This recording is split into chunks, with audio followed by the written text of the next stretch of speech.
my greatest, when it comes to vision and my greatest goal and thing that I'm looking forward to seeing at Fayetteville State is students who are not only advocates for mental health, but who are able to be advocates and support systems for their family and their peers. It's not enough to just find out how you can get help. It's not enough to just get help and build yourself up, but how can you be a support system for those around you?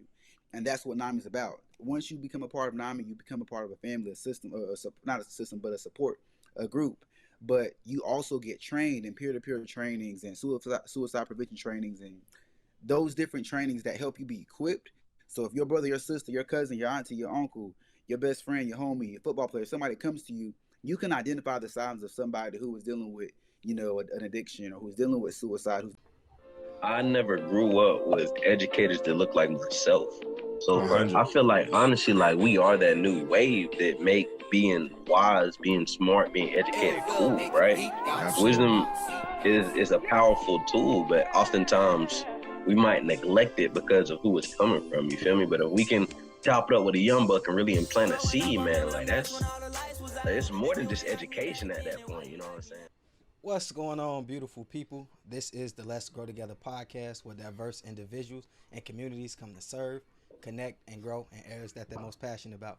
Hey, brother Marcus, man, I'm digging the shirt, man. I'm digging the shirt. Hey, just trying to be like you, good brother. Just trying to be like you, man. But how are you today, good brother, man? I hope you feeling as good as me. Man, bro, I'm blessed and highly favored, man. I just got back to the crib not too long ago, man. Today is my girlfriend's mom's birthday. So took her and my girl out for some food, man. Well, I didn't plan to take them out, but my girl was planning to take her mom out, invited me. I ended up just picking up the tab. And it's funny because we started talking about business. Her mom was asking me some questions like, man, if you get the EIN, she was asking me tax questions. And I'm like, hey, I could low-key write this meal off because we talking about business. You know what I'm saying? So went ahead and, paid for that, man. But it was a vibe, bro. My girl, she stepped away for a little minute. So I was talking to her mom, getting some little nuggets about, my girl that I didn't know. So I thought that was super cool, man. But outside of that, man, life is good, man. Life is abundant. We just started one of our programs last week. I'm excited about it, man. But man, getting ready for this conversation, man. I'm excited. What's going on with you? Yeah. Hey, well, first, shout out to my Dukes. We gotta always pay homage. Everything is well, man. Friday, your boy is getting married, right? Hey. I'm beyond appreciative. I'm hyped. But I tell everybody, man, me and wife, they've been married. We just let Uncle Sam know so the tax codes can be a little different, right? Playfully. But I'm excited for it. Stepping into this new phase. The theme for the year is evolution, and this is one of the biggest pieces on that list. As far as Roos and the squad, man, we had our financial literacy session last week. We have our self-love session this week. I'm beyond excited to hear a little bit about. We actually did a tampon and a what would I call it? A self-hygiene kit for some of the young women. So we were able to give out just about 7,000 tampons and pads to the schools in which we service. Shout out to L3 Brand, our partner who helped with that. So again, man, just impact, man. I'm feeling good, feeling great. And to your point, excited for our young book, our mentor who is going to be on the podcast today, man. I kind of want to hop into it because, like, this is my guy. I'm excited for him to share the platform with us. Super positive, charged up young brother, ready to make impact, man. I want to introduce y'all to my mentee, my young buck, Mr. Jayvein Greene. Come on, Mr. Jayvein. What's going on? Well, I'm glad to be here. Yes, sir. Yes, sir. Glad to have you, man. Well, Jayvein, for those who do not know who Mr. Greene is, right, I would love for you just to give him a little bit of background insight. I know it's a lot to say, but I want to kind of open up the floor to you, man. Just give us a little bit of insight about yourself for those who are not yet exposed to all the greatness that you possess. All right. I'm Jayvein Greene. I am a student at the Fayetteville State University. I'm a junior this year. My major is business administration with a concentration in entrepreneurship and a minor in pre-law. I grew up here in Fayetteville, but I actually graduated high school in Georgia. So I moved back here to come back to college for Fayetteville State, and I'm glad that I did. I've been able to be a part of Roots, which has really changed my life and my college career just in general. And then being able to be a part of, I started an organization this year called NAMI, which is National Alliance on Mental Illness. And if you've ever heard of NAMI, NAMI is actually the largest nonprofit organization for mental health. And luckily, we were able to, or blessedly, I was able to start a chapter at Fayetteville State University, which is the first HBCU to have a NAMI chapter on campus. So I was actually awarded for that back in May at the national convention. And I've been blessed to be a part of the state board for NAMI this year. So I was elected as the secretary for the state board. So it's been a lot of great things. I'm glad that I came home and came back to Fayetteville State, and met some great people, especially you, Marcus. It's been a blessing being back. Nah, kudos, man. I'm glad I ran into you. So likewise. So I mean, again, a bunch of accomplishments. I'd really kind of like to dive into NAMI a little bit more. So for those who don't really know about it, and really, I want to know kind of what was the incentive for you to really bringing it to campus. You mentioned bringing it to the first HBCU, which is again huge, man. Kudos to you. Definitely want to give you your flowers as we always do. But like, what was the incentive for you? Let's dive into that a little bit more. So I got into NAMI the year right before the pandemic. I dealt with a lot of depression and dealing with being very suicidal and going through PTSD because a lot of things that I went through from childhood trauma. And finding the resources, and not even just finding the resources, but being comfortable and finding that space that I could sit down and talk to somebody about the challenges that I've had was hard, especially being a young black male. And that wasn't common. You didn't hear a lot of young black men going to therapy, especially in high school. So, especially in Fayetteville.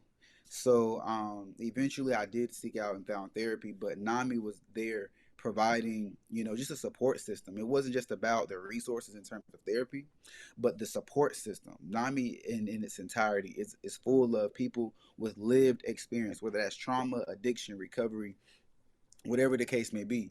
So, right before going into the pandemic, I found myself with NAMI. I didn't pay any attention to them the rest of the time I was in high school. Kind of just found ways to cope with my issues on my own. But then I moved back to North Carolina for college, and then I found myself being back with somewhat with NAMI and going to therapy. And I actually got a call from the lady who introduced me to NAMI, and she told me, she said, what do you think about bringing NAMI to Fayetteville State? And I'm like, wow, that would be great because we need, more young advocates, especially young black peers who are advocates for mental health and advocates for recovery. Because a lot of people don't know, but we're the ones leading some of the depression cases and statistics and suicide and heavy on addiction. We're leading in those numbers. And so because I knew what NAMI was about, I felt like my greatest, when it comes to vision and my greatest goal and thing that I'm looking forward to seeing at Fayetteville State is students who are not only advocates for mental health, but who are able to be advocates and support systems for their family and their peers. It's not enough to just find out how you can get help. It's not enough to just get help and build yourself up, but how can you be a support system for those around you? And that's what NAMI is about. Once you become a part of NAMI, you become a part of a family, a system, not a system, but a support, a group. But you also get trained in peer-to-peer trainings and suicide prevention trainings and those different trainings that help you be equipped. So if your brother, your sister, your cousin, your auntie, your uncle, your best friend, your homie, your football player, somebody comes to you, you can identify the signs of somebody who is dealing with, an addiction or who's dealing with suicide, who's dealing with depression. So now at our HBCU, we're not just walking around making it a norm when we result to negative coping mechanisms, or we're not making it a norm when we're just talking about, oh yeah, you see, Shorty went crazy. Nah, okay, well, why did she go crazy? Who's gonna help her? Are we just gonna talk about her? Are we just gonna sit back and watch the episode happen? Nah, how can you be equipped to handle your peers? So that's the goal at Fayetteville State, is to educate and to empower. Hey, that's love, man. Shout out to you. Let me clap it up real quick, man, because that's some phenomenal work that you got going on, man. But first, I want to backtrack because Marcus kind of said this real quick, and we didn't get to acknowledge it, man. Man, shout out to you and wifey, bro, man. Y'all getting married Friday, man. That's a huge, a major step, man. I know y'all been planning the wedding and everything for a little while, man. So sending my love from Chicago to North Carolina, man. But shout out to y'all, man. That's so dope.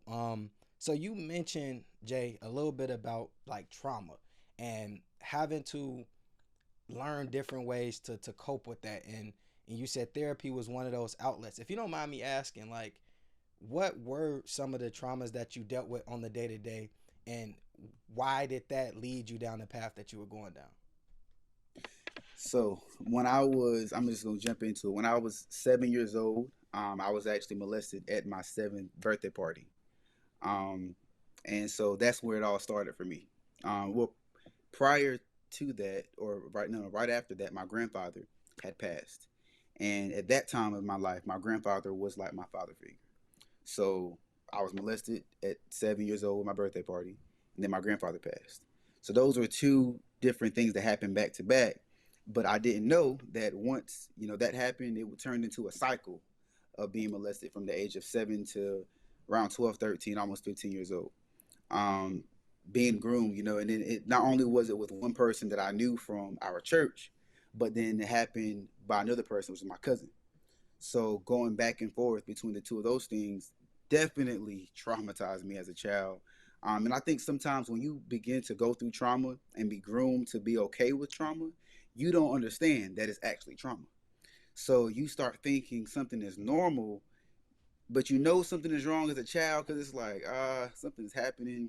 I don't know if I'm supposed to tell, or maybe I am supposed to tell, but I'm gonna get in trouble if I tell. So you go through all this. So now you start learning how to hold things in.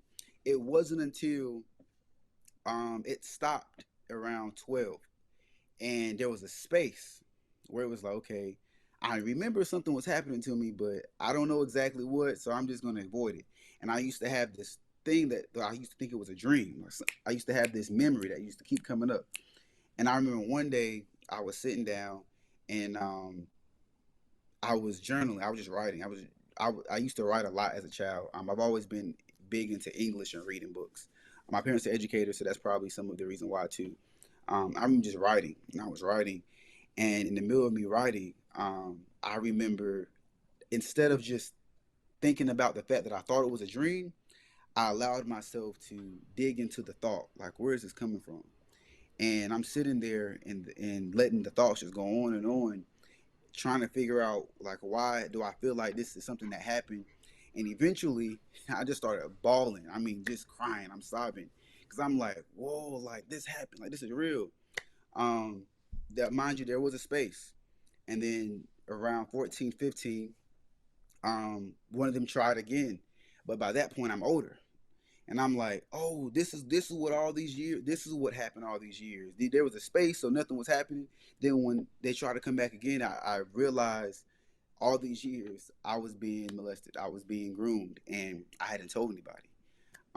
So going through that, you learn to not only hold in, what's going on, but you learn to put on the mask of who you are. I've always been a student or a scholar, I guess you can say. People going through school, I was in the honors classes, the AB classes, AIG. People always looked at me as, oh, the smart kid, oh, the kid with great advice, oh, the kid that's full of wisdom, oh, the kid that's beyond his years, because trauma will mature you, and when you're not ready to be matured. And so going through that, like, that changed my life. It made me want to grow up faster because this is going on. I'm living two different lives. Don't even know what's going on for real. So all of that happened. Um, Ninth grade, I began to really understand what was going on, and that's when I really first started. I started smoking in ninth grade. So I smoked a little bit in ninth grade. It was nothing too crazy, but I did start in ninth grade. 10th grade, I was still good, smoking a little bit. 11th grade, I was still good, but depression got really bad. 11th grade, going into junior year of high school, I remember one summer I went to bed, and I'm like, I'm about to be 18 years old. What? Ain't no way this just happened right now. And it started happening two, three times out of the night, and I would even make sure that I use the restroom before going to bed. Two, three times out of the night, I'm wetting it. I'm like, I'm almost a grown man. Like, what's going on? So I told my parents about it. I ended up seeing a neurologist, and she didn't take me to the back. We had this conversation in the middle of the waiting room, just the two of us. We're talking, and she said, "Did you go through trauma as a child?" And I looked at her, and I'm like, I didn't want to tell her yes, but I'm like, she ain't lying. I did. So I told her yes, and she said, "I think you're experiencing PTSD." And she said you're not wetting the bed for, like, you don't have a the disease or disorder. She said you're dealing with PTSD. You're dealing with something because you haven't dealt with the emotions and the feelings. And she said your body's trying to find a way to release it. So that happened for a while. I heard what she said. I didn't tell my parents immediately after that appointment because it was just it was just me and the doctor. I told him a little bit, but I didn't go into details about the conversation we had. Um, so boom, the pandemic happened, and we were in school, and I remember we went to online classes. So at that point, I'm really laying around. I lashed out at my parents a few times. Well, no, I'm not gonna say a few. A bunch of times I was lashing out. I had some things going on. People around me knew something was going on, but no, I didn't talk to anybody. And that summer, I ended up moving to Georgia with my biological pops. Not to mention, we didn't always have the greatest relationship either. So I didn't really know who he was like that. I had an idea because I've been around him, but it's a difference between being around a parent and knowing a parent. And I didn't know him like that. But I was like, you know what? This is my excuse to get out of North Carolina, get out of Fayetteville, and I'm gone. I went from being an honor roll student to going to Georgia and almost flunking out of high school. Um, that's my senior year. I not only I was smoking 3 times a day, I was drinking alcohol every night, and doing. I started doing ecstasy. So I started finding different things to do to cope with what I was dealing with because I didn't feel like I had anybody to talk to. I tried therapy one time and I got in there, and the man, first time I sat on the white man's couch, he went to diagnose me with something. And instead of really trying to deal with, the trauma and everything else that I had, because that was just a fraction of what I went through in my childhood. Not to mention, as a child, I was diagnosed with something they call appendix tics, which was similar to Tourette's. Not to mention being held back in fourth grade for being bullied and doing all that stuff. So going through all of that, and you only heard one thing about me, and you ready to diagnose me instead of really trying to figure out who I am. And so I didn't want to do therapy anymore. I was against it. So going through all of that, of course, like I said, like finding other ways to cope and not realizing that it was leading me down a path of destruction because other people my age are doing it, but that's not the life that I was used to. That's not how I was raised. But it helped. I felt like what was hurting me. I felt like it was healing me. It made me forget. So, um, the end of my senior, no, not the end, December of senior year. Um, just to throw this in there to make the story make sense. When I moved, my mom was always involved in my teachers and my counselors and all that. My dad wasn't. So I had my information in the school system. So if they needed to call a parent or email a parent, they're emailing me. so so November, December of senior year, they're emailing. They're like, "Hey, this doesn't look like the same student that enrolled here. He's failing, yada yada yada. And if he doesn't have these assignments turned in it was like 2 weeks before Christmas break, then he's gonna end up failing and have to take summer school." So I'm like, oh man, nobody knows I'm failing. They don't have a clue. I cannot fail. My family is in North Carolina, but they're expecting to come to Georgia for a graduation. And so I ended up those 2 weeks. I'm working hard. I'm talking about I'm studying for exams. Nah, I'm trying to pass. So I'm doing all this work trying to catch up. But luckily, I had teachers who worked with me. January of second semester of senior year, I got together and I started really working. But I wasn't just focused on trying to pass. I was just focused on trying to be mentally healthy because nobody really knew that I'm spiraling still. I found myself into things that I didn't grow up around simply because I was trying to cope. So that's just the overview of my childhood and what I went through and why I'm so passionate about mental health, but not just mental health, but why I'm passionate about men who've dealt with sexual assault, men who've dealt with sexual trauma, because it's a real thing. And until black men are able to talk about it and discuss it, they'll never be able to heal properly. Instead of covering it up or finding, so because sometimes everybody doesn't cope with pills and medication and things that they put in their system. Some people cope with personalities. Some people cope with behaviors and demeanor. Some people cope with their verbiage, how they talk, their language, their emotions. That's how they cope because they learn how to put on a mask to deal with it. I was there. I did that before too. So I just want our community, especially black men, to be able to heal from whether it's not sexual trauma or whatnot, just any kind of abuse that you have not verbalized or sought therapy for needs to be dealt with. If not, you'll be leaving the door open for your children, generations to either deal with it or you'll be putting more trauma on them because of the trauma you never dealt with. Oh my God, I resonate so much with your story, just from the trauma standpoint. And just as another black man, it's crazy that our people will go through stuff in silence, and partially because, oh, this is just how it's supposed to be. This is normal. Like, and Right. if you do have the courage to feel like it's not normal, like, you may feel like, man, if I tell on this person, I might get in trouble. I love how you said, man, trauma matures you, because, bro, I just think back to the situations that I went through as a youth, and it was one of those things where it was like, if I had a conversation with somebody, I don't think they would understand it. But you also said something that was dope. That you said, I'm living two lives. You said I'm basically two different people. And you have the person that is experiencing the trauma, but then you have the person that still wants to be the good student, still wants to be Yeah. the person that his family is like, oh man, he's a smart kid, he's a scholar, he's doing his thing, and like nobody knows what you're dealing with. And they always say it like that. The person that seems like they have it all together usually doesn't, right? And man, I just gotta say shout out to you, man. And I always say this, man, like, you cannot have a testimony without a test.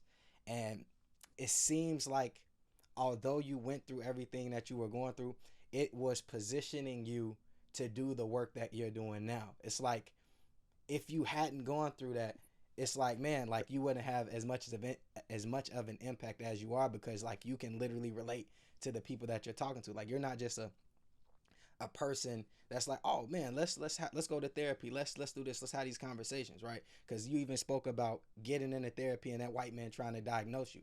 I remember being a kid and I was hyperactive, bro. Like, I'm trying to do everything, I'm jumping off, so I had a lot of energy.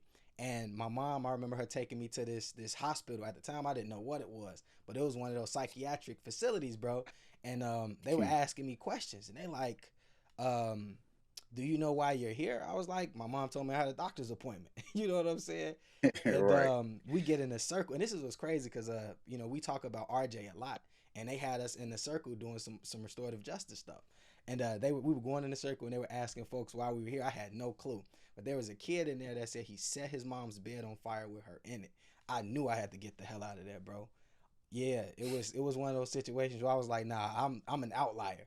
But when they took me out of school, I was in third grade, bro. So imagine going back to school. People like, man, where you been at? I missed you. You can't, like, I'm not finna tell you, like, big dog, I was just, in this facility. You just kind of was like, oh man, I went on a trip. You know what I'm saying? And it's just crazy, because like I truly truly relate to the aspect of like going through stuff, but being so young, but knowing that you got to put on a strong front for the people that you come in contact with. So man, shout out to you.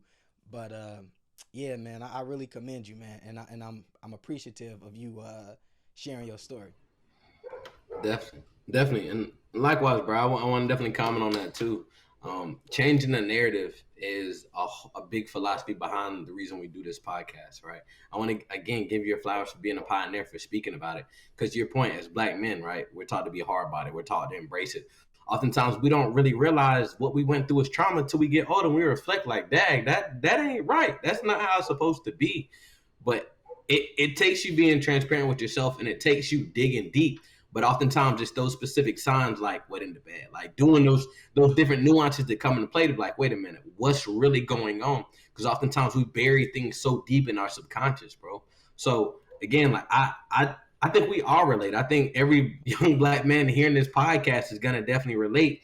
And again, I appreciate you just being transparent and unblinding the truth, right? So I wanna kind of pivot a little bit. So I want to talk about how you've been able to turn your pain into your passion, right?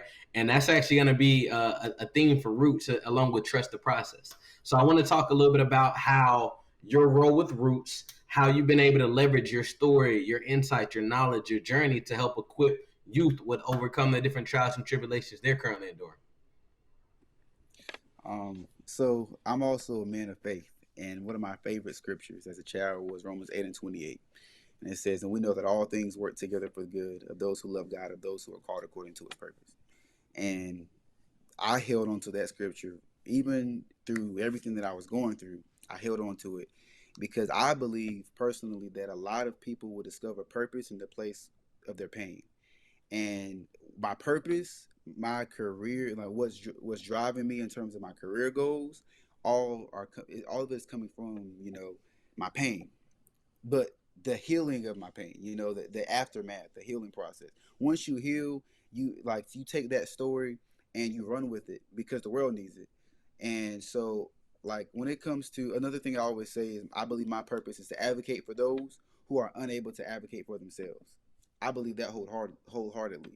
So that's something that I say every day. Sometimes I have to remind myself, okay, you're doing this because you're supposed to advocate for those who are not able to advocate for themselves. And so I use that to push me in everything that I do. When it comes to roots, um, being able to talk to, young students, whether it's males or females, but really the young men, I know that I can relate with, whether that's dealing with the rejection from a father, whether that's dealing with some type of trauma, whether that's not even knowing how to communicate or put language to what you're feeling. So I can identify the signs just based off of body language or talking to them. And I think that being able to identify pain in a young person can take you a long way if you know how to not only identify it, but how to manage it, how to help them get through it. And just my journey and my story in general has helped me to find purpose in mentoring, but find purpose in life, but find purpose in education. Because I didn't want to go to school anymore. I was like, I'm not going to college. I'm not doing it. I'm gonna get this high school diploma, and I'm gonna figure it out elsewhere. But then I realized that in order for me to be as purposeful and as effective in the world, I need this degree, because there are things that I need to do that would change the world, but I can't do it without going to school. So I would say, like, taking that pain and finding out like how it can be the fuel for your purpose, but you have to heal from it first. And you can't heal from it if you don't talk about it. And you can't heal from it if you don't allow yourself to be vulnerable. And I think people always say, being vulnerable is a weakness. Vulnerability is a weakness. It's not. It can be, depending on who you're vulnerable with and in the spaces that you are. But vulnerability is also a strength. And sometimes we're not vulnerable with ourselves, so we can't heal. But the moment you allow yourself to be vulnerable with yourself, you heal, and you figure out how to redirect pain into purpose. And of course, like, being a part of Roots had I wasn't always what's the word I'm looking for, extroverted. As a child, I was. Then after going through everything that I went through, I became a little more introverted. Still sometimes these days, but I became a little more quiet. I wasn't always, I didn't come on campus and trying to jump in everything. But I don't even remember how I found out about Roots, honestly. Oh, I do. Chuck. I found out about Roots through Chuck. And I said, sure, I'll pull up. And I came, I met you. And you immediately started pulling, the speaker out of me and all of that. And I think it was so divine, honestly, because had that not happened, had that encounter, and then being a part of Roots and being able to mentor, and I'm gonna put a pause in that real quick. Sometimes we have to learn how to share our story without telling our story, and what I mean by that is you have to be able to share your story through your actions, through your life, through your good deeds, through the way that you interact with people and interact with the students. I was able to pour into the students. They knew nothing about my background or where I came from, but I was still able to pour into them because I could see that I used to be where they are, and which is just being hurt. So, anyways, going back, like, you were able to pull those things out and made me realize, like, okay, maybe I can talk, maybe I can speak, maybe I can be a leader in some ways, and so I believe that it was all divine. Hey, that's so, man.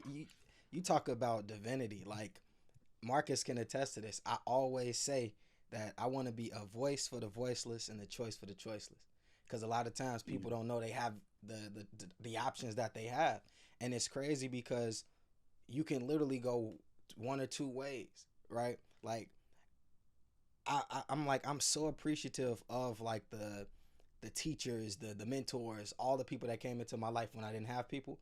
And it's just like, I hear your story and it's just so dope. You said something and I was trying, like, you talked a little bit and I was just like, dang, I wanted to make this comment. But shout out to Marcus, because, like, almost everybody that we have on the podcast that knows Marcus says something very similar, where it's like, the second I met him, his energy was crazy.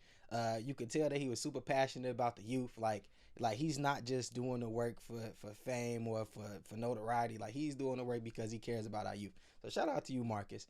But Jay, it's crazy that like how people can see things in you that you may not see in yourself.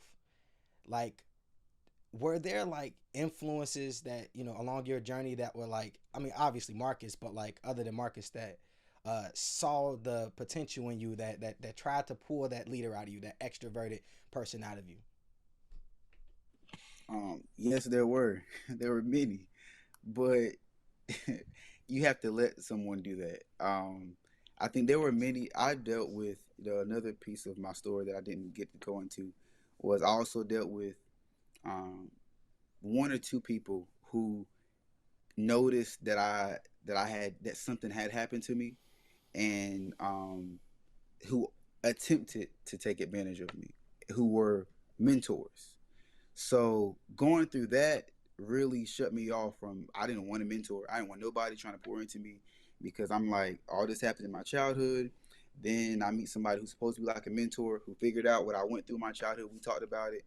Then they turn around and try to do some of the same things. Luckily, I was older, so I was able to tell them like, nah. In that time, call my parents, let them know what's up, and so it never got a chance to even go nearly as far. But after going through that, it really took over all the good people who I had in my childhood that tried to pour into me, and that looked out for me. And so prior, to that, I didn't listen. He was like, okay, yeah, I'm smart, all right, cool. I'm a leader, cool. I'll just do it to where you think I'm putting in the maximal effort. I'll just do it enough so that you're pleased, and not enough where I actually see what's inside of me. And I think not knowing Marcus at all, and for him to identify and see what was inside of me, and then work at cultivating it, but giving me space to grow. Because I think sometimes when you're gifted, when you're talented, when you have your hands in so many different pots, you don't need somebody hovering over you. You need somebody to pour into you but give you space. Some people need somebody to hover over them like, nah, you doing too much. You need to do this. But having somebody to pour into you, check up on you, but giving you that space, and you just know off, like you already know, they have an expectation and a standard of you. So in your mind, it's like, okay, I'm not gonna let them down, but I'm gonna figure it out.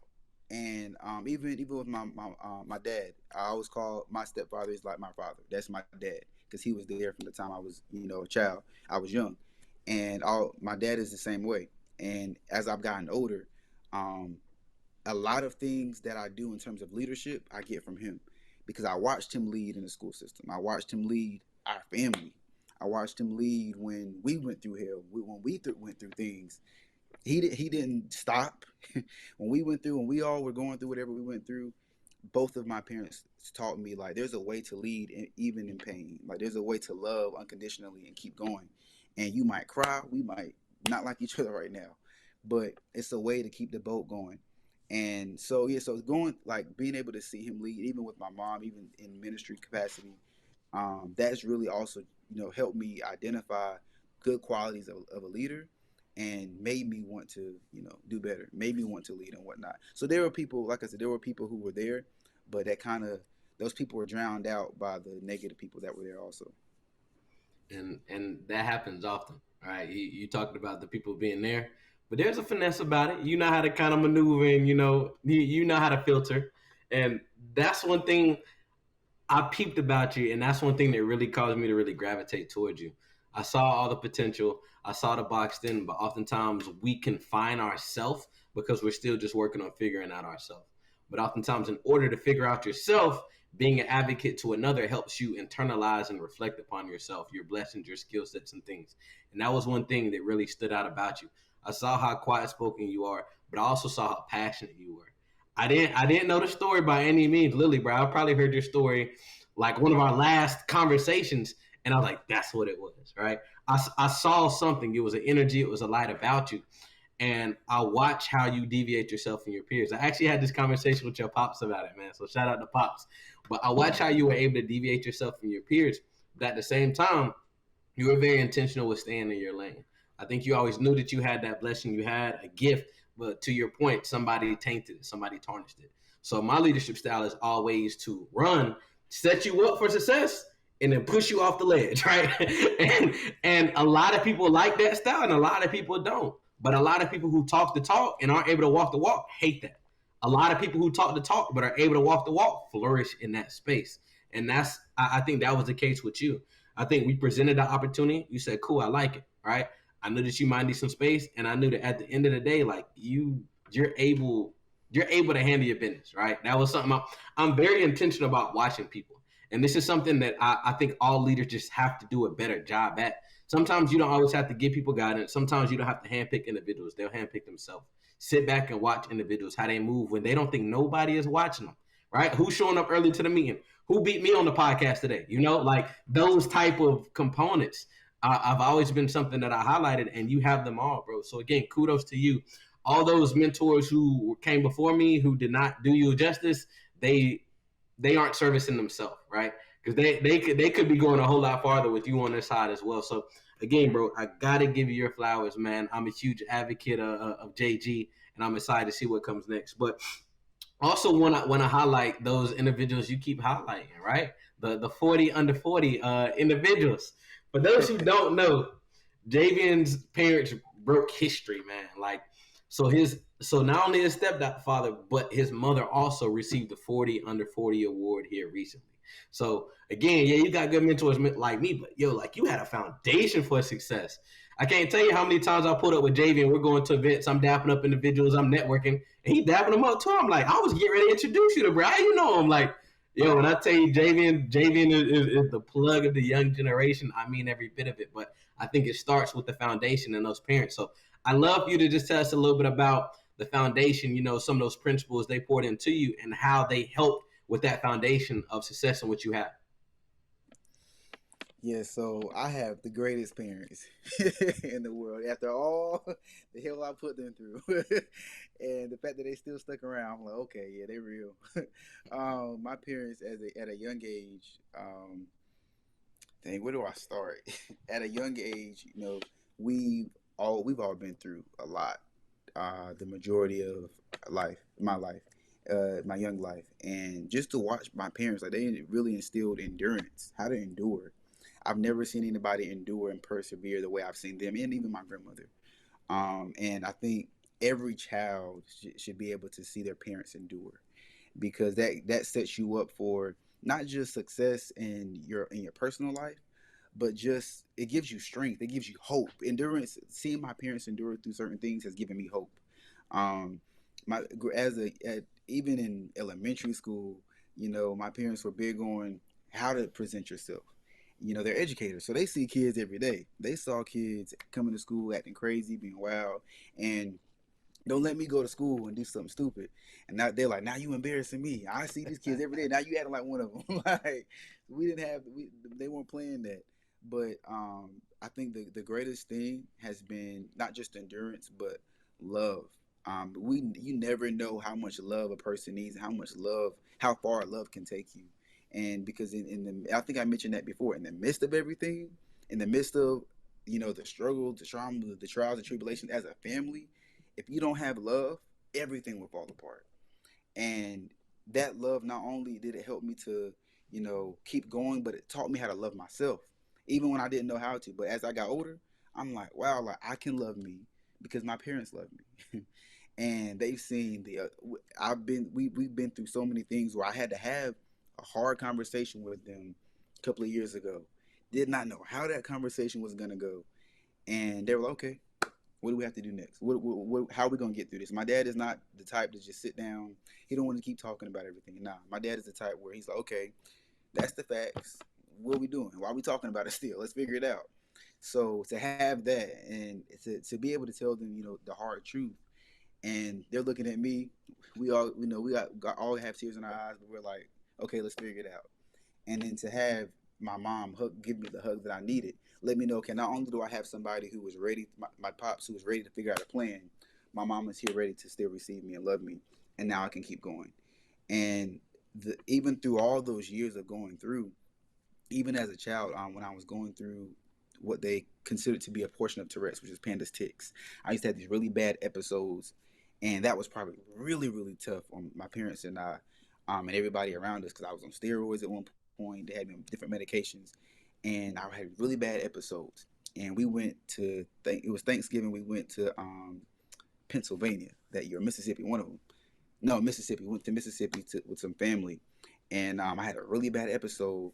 My mom wasn't there, and my cousins were around. Everybody was thinking I was exaggerating and just faking. I'm like, nah, I'm having an episode.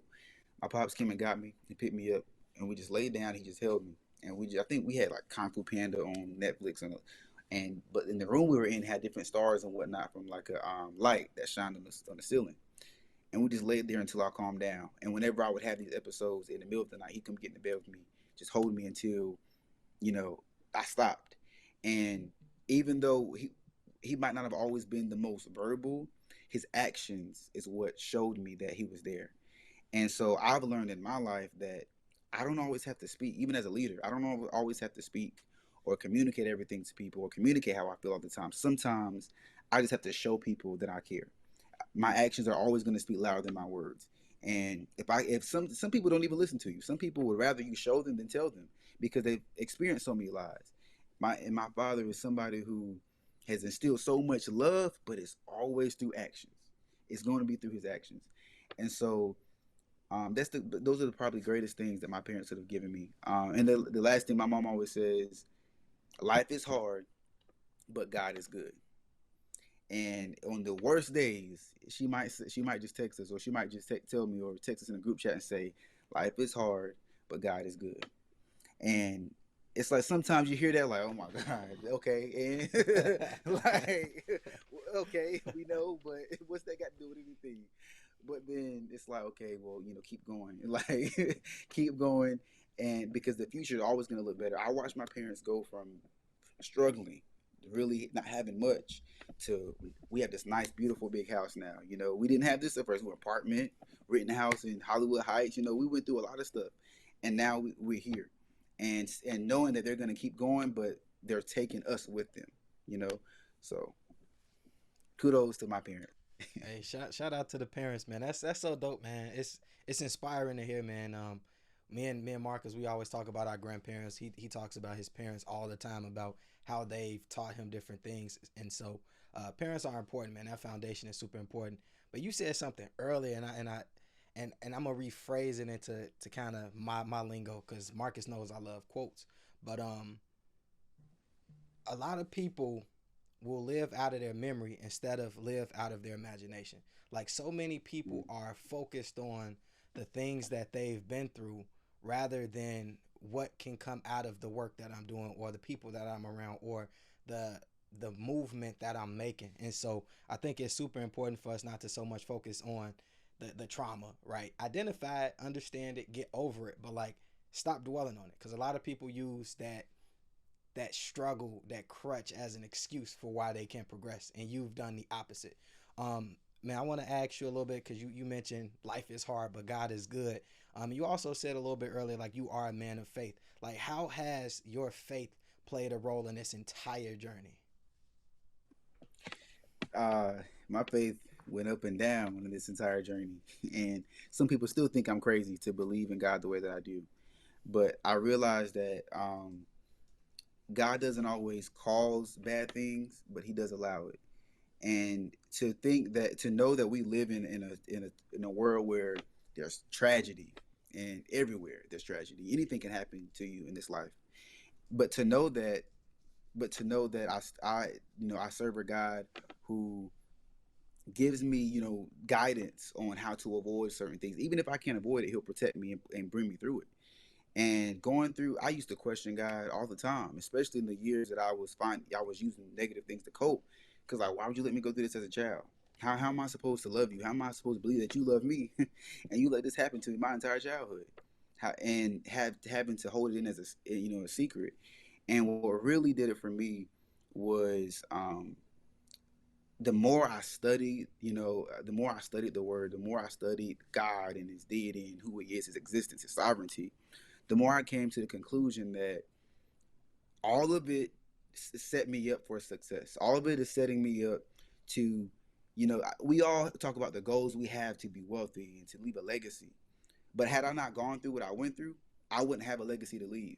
So I realized that everything that I went through, it might have hurt me, but it's all because there's something is being birthed inside of me that is going to come to the world that many people, thousands of people, excuse me, are going to be able to look at my story and get through it. If I don't go through it, how are other people, if I don't go through it and come through it, how are other people going to be able to come through it? Instead of, finding ways to be stuck in the trauma, stuck in whatever it is. And I remember in 8th grade, this is really what did it for me. In 8th grade, I told God, I said, if you heal me from this, because I believe that you're real. So if you are, if you heal me from this, I'll tell the world my story. That's the only reason I'm writing this book. Literally the only reason. I would not be writing this book if I didn't make that promise to God in 8th grade. But in 8th grade, I told him, if you're real and if you heal me from this, I'll tell the world my story. I had multiple encounters where I could have died when I lived in Georgia. Really should be there right now, literally. So between those encounters, between different things that I've been through, realizing that okay, I even try to take myself out of here. So it's like I couldn't kill me. You didn't let me go. The devil couldn't kill me. I'm here to tell my story. Obviously, there is a God, regardless of what it is that I've been through, and knowing that there's another scripture. So I'm spending a lot of scriptures on here, but there's another scripture that I always say is, if any man be in Christ, he's a new creature. Old things are passed away; behold, he's become new. Everything that I went through has like it's gone. Like it doesn't. It has nothing to do with my future, in a negative way. It has to do with the story. It has to do with the quotes and all that stuff. But the quote is not more powerful than the story. So I might have these quotes. I might have these things that I share. These things that I spit out to people because of the story. That's the only way it should come back out. It shouldn't come back out in me, lashing out or being upset about what happened to me. Nah, it's coming now. It's coming back in something beautiful. It's being repurposed. So, yeah. So that's where I am now. So I believe that everything happened for a reason, and if it didn't happen to me, then and not only that, but I've never said this before, but I'm glad it happened to me because everybody's not strong enough to go through what I went through. And the only reason I really went through it and got through it was because of my parents' love and what they instilled into me. So they might not have known everything that I was going through, but they were good parents. So I'm glad that it happened to me. Hey, real quick, Marcus, real quick. Hey, it's so funny. Like, I promise you, I've said the same thing. Like, I would not trade my life for anything. Like, I would if I could redo it, I would redo it the exact same way, because heavy is the head that wears the crown, bro. Like, you have to go through in order to make a real, true impact, bro. Because people will know the authenticity when you speak. You know what I mean? Like, people can know when somebody's faking. Like, yeah, I can say like I'm an advocate for this, I'm an advocate for that, but when you speak it, there's an energy in which you speak it. Like I'm over here like, man, I'm pumped up. I'm ready to go run through a wall for you. You know what I'm saying? So shout out to you, man. My bad, Marcus. You got it. You good, brother. I mean, you coming on the same thing. My thought process is always, if not you, then who? Right? We always talk about the burden. To your point, heavy is the crown. Who else can wear it if we can't, right? And if not you, then who would you pass this off to? And if you would pass it off to somebody, you might need to have a little bit of internal conversation. That's a little bit problematic. So everything within our journey has got us to where we are now. And my thought process, to your point, is always about the endurance. It's about the evolution. It's about the what's next. And I love how you turned your pain into passion, and you're able to really be a pioneer to advocate for others who may not be in a position to speak, or who may not be in a comfortable to be, or in a position to be comfortable to tell the world just yet. But it's individuals like you, like James, like myself, and other individuals as well who really open up a space to do just that. So again, I appreciate you more than you know. Why by Jadakiss is and will forever be one of my favorite songs, right? While you were talking, I'm sitting here spitting in my head, right? Why is always a question I ask growing up too. And oftentimes when you're talking to God, it may not be an answer right at that point in time. But through the journey and through things that come throughout that path, answers are put in your face, and oftentimes we don't listen or we aren't receptive to it. That's why we're like, hey, well, you aren't speaking to us. They tried to. And in your case, it took you getting a little bit more older. It took you getting mature. It took you having those difficult conversations with parents and your some of those individuals you looked up to really be able to overcome those different nuances. But again, bro, I want to give you your flowers. I love it. I love it. As we wrap up, man, I want to talk about your book, right? You kind of just mentioned it earlier. For those who don't know anything about the book, man, tell us a little bit more. We want everybody who listens, everybody who taps in to be able to purchase a copy from you. Tell us a little bit about it, brother. All right, so I'm still writing it, but the title is A Love Perverted. Um, my story was a story of perversion. You know what happened to me, and I believe. And let me go back to how I got the name. So that time that I was really trying to get back on track with school, in those moments of wanting to go back to popping a pill or drinking or smoking weed, I took the time to sit down. I just write. I was journaling every day. I journal in the morning. I journal at night. But if I had those moments in the middle of the day, I would take the time to just start journaling. Like, oh God, I need to do something. Journal, because I wasn't in the support groups. I wasn't in therapy at that time. So it was really like a self figuring out how to overcome this.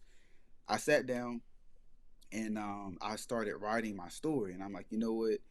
I'm a writer. I like poetry. So I figured, let me just sit down and just write my story. So I just started doing that. I'm just typing away, typing away.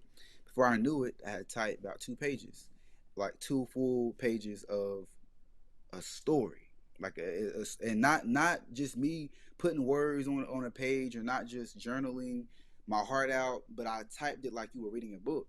So I stopped and I'm reading it. And I'm like, whoa. And so I started showing it to my cousin. I'm like, y'all, look, read this. Showed it to that was the first time my parents, all of my parents and my grandparents, aunts and uncles had ever really learned my story, was by reading it. I never could talk about it clearly, but they were able to read it in those first 2 pages, and everybody was like, "Wow, like this happened for real. Like this is what, like they knew something happened. They just didn't have the details." And everybody was just moved by it. And from there on, I realized, you know what? I'm gonna turn this into a book. I'm gonna tell my story to the world, a love perverted, because the story of how I became to the love of God. I know the love of God in a pure way now, but before I didn't. I didn't know how to receive love from anybody in a pure way, because one of the first encounters as a child was perverted.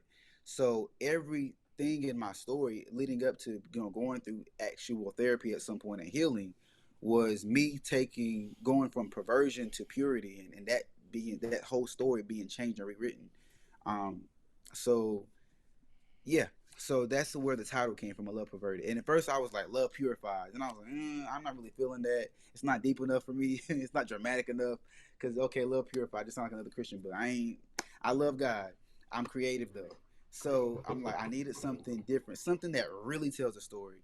And A Love Perverted told the story from the title. And it's like, wow, okay, what's A Love Perverted? So you start looking into it, and so it's really just my story of how I overcame sexual trauma and childhood trauma, and learned the true pure love of God outside of the perversion that I was taught.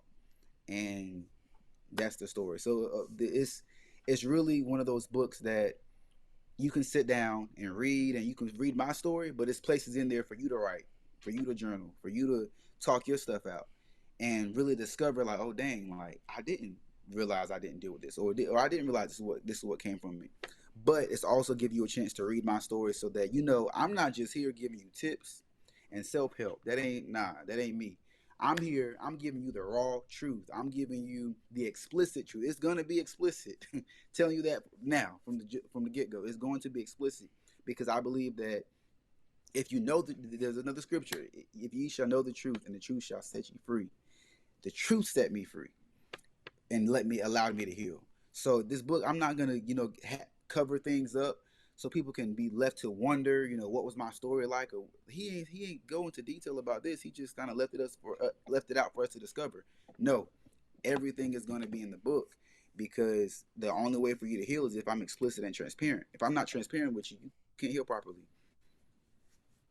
Mm. I love Perverted. Yeah, I'll be on the lookout for that here coming soon. I'm excited, bro. That name is fire. You need to trademark that joint or something. That joint is just a hook waiting, right? I love that, man. But bro, you talked about it. You talked about a lot today, man. One, again, I just want to say we appreciate you for coming on the platform, sharing it. Jayvein, how old are you? 21. Jayvein is 21 years old, out here sharing his truth for the world to know, to be able to be a template, right? A pioneer for the culture. those who may not be comfortable doing it, it's okay. But allow Jayvein to really fuel you, right, to be able to overcome the different trials and tribulations in which you're enduring right now. This young man is an example. He has a call, and this is a powerful young brother. And I appreciate you for blessing the platform, Jayvein, sincerely, man. Do you have any just kind of closing out thoughts for somebody who may be dealing with something, who doesn't really have a voice or doesn't feel as if they have a voice, and just feels like the world is bearing down on them? What advice would you give to them right now, brother? I would say find hope. Whenever you get to that point where you start, we get weighed down by life and we feel like nobody's listening to us.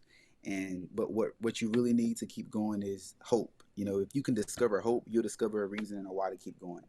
So whenever you get to those moments and you're feeling hopeless, start seeking for hope. Hope in whether that's what you can do in your private time to help you discover that, whether that's discovering what purpose might be for you to do, whether that's finding that one person who will listen, because there is one. And a lot of times, that's where we fall, because we don't think anybody's there. But there's one person who will listen. And if you find that one person and you find hope, you'll be able to get up and keep going. And I just want to say thank you to you guys for having me on today. Like this is actually something I needed to be reminded and to be refueled to keep going. I didn't know I needed this today, but this reminded me to finish that book.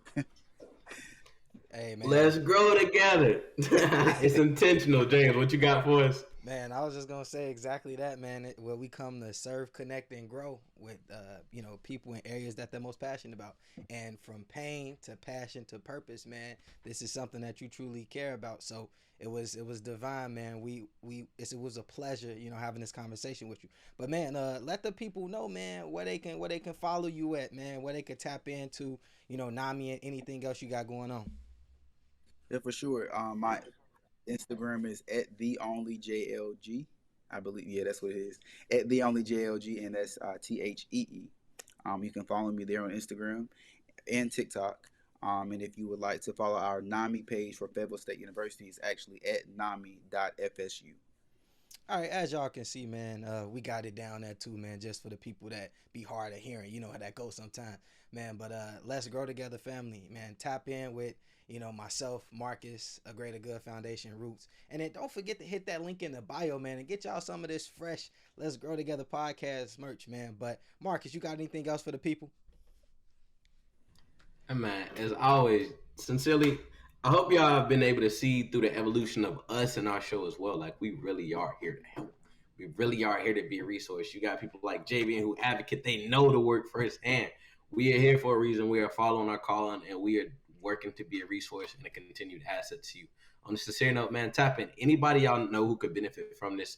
Y'all might have a young buck. Y'all might have somebody, an old head who needs to hear this and needs to be supported. Share this, man.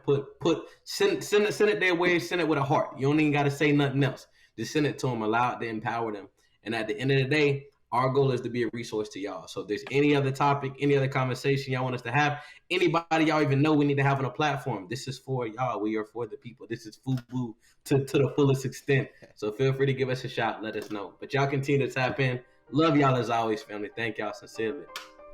Peace. Be blessed.